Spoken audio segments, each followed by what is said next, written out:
Hello everyone. In earlier topic we had talked about uses of resources. Now today our topic is types of resources. So let's get started. Now types of resources. Resources are classified in three groups. First, on the basis of ownership. Second, on the basis of re-availability. And the third one is on the basis of distribution center. First is ownership. Ownership मतलब कि जिसके ऊपर हमारी मालिकी है. तो अगर हम उसमें बात करें तो फर्स्ट है इंडिविजुअल रिसोर्सेज. इंडिविजुअल मतलब कि personally.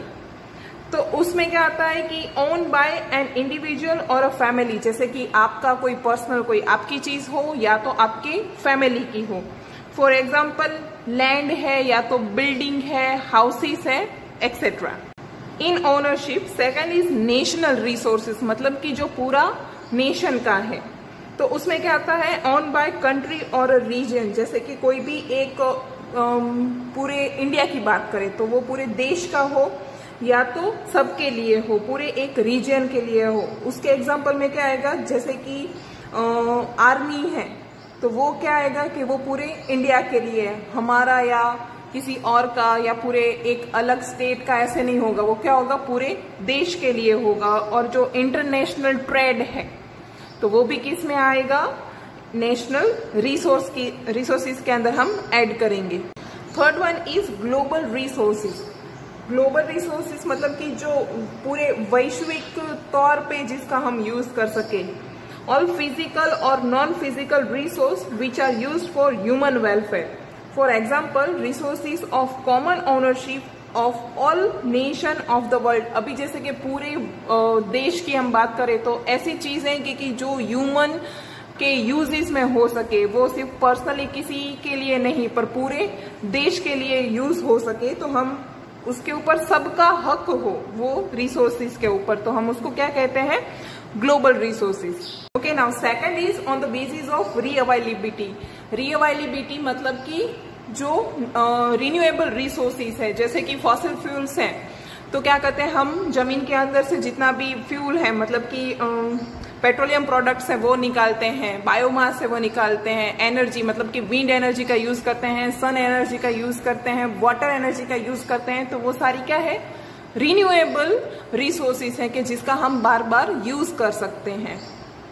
Now the third one is resources can be classified follows on the basis of the distribution. मतलब कि जो डिस्ट्रीब्यूशन के अकॉर्डिंग जिसका यूज हो सके. तो उसमें फर्स्ट है यूनिवर्सल रिसोर्सेज. यूनिवर्सल मतलब कि अभी यहाँ पे पर्टिकुलर कोई देश की बात नहीं हो रही है पर पूरे यूनिवर्स की बात हो रही है. तो उसमें क्या आएगा, uses useful gas in the atmosphere. For example oxygen, nitrogen, carbon dioxide, helium, argon etcetera. तो ये सारे गैसियस हैं, वो पूरा यूनिवर्स यूज कर पाए. ऐसा नहीं है कि सिर्फ इंडिया यूज करेगा या अमेरिका यूज करेगा या सिर्फ चाइना यूज करेगा.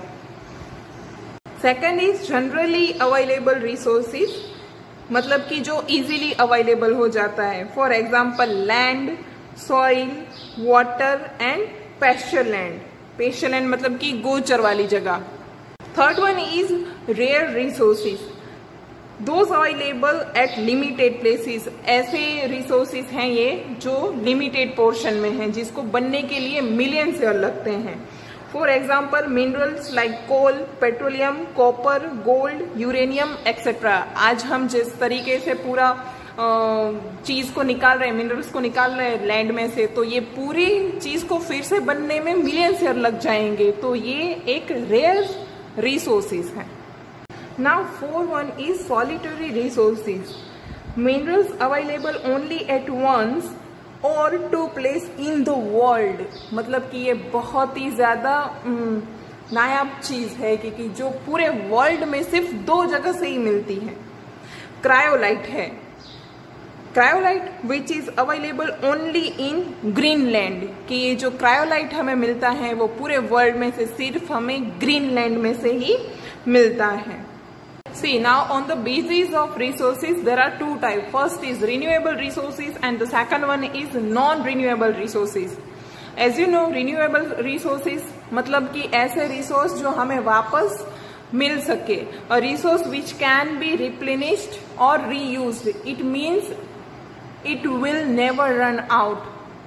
And the second one is non-renewable resources, मतलब कि जिसका हम यूज दोबारा नहीं कर सकते. We can see in the example of renewable resources there is a water, crops, geothermal, solar energy, wind energy, tidal energy, etc.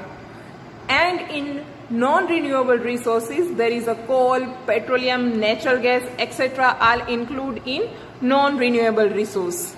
In advantages, renewable resources में क्या आएगा, ऑपरेटिंग कॉस्ट इज लो, के उसका जो ऑपरेटिंग कॉस्ट आएगा मतलब कि जो पैसा होगा वो क्या आएगा, एकदम लो आएगा, जो कि एक पूरा क्लीन होगा. उसकी कोई भी हार्मफुल इफेक्ट एनवायरमेंट के ऊपर नहीं होगी. अभी देखिए सन की जो लाइट आ रही है, जो विंड है, ओशियन की एनर्जी है, जो इसका हम यूज करते हैं उससे कोई भी हार्मफुल इफेक्ट क्रिएट नहीं होता है.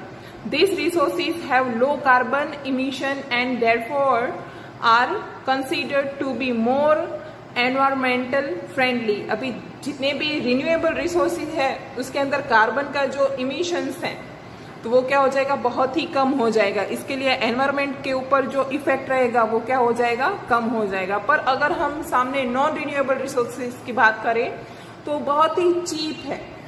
It is easy to use, known for the deficiency, ability to produce a lot of energy short period of time. के लास्ट वन इज लिटिल और नो कंपटीशन, के इसके अंदर कोई भी टाइप का कंपटीशन नहीं हो सकता है.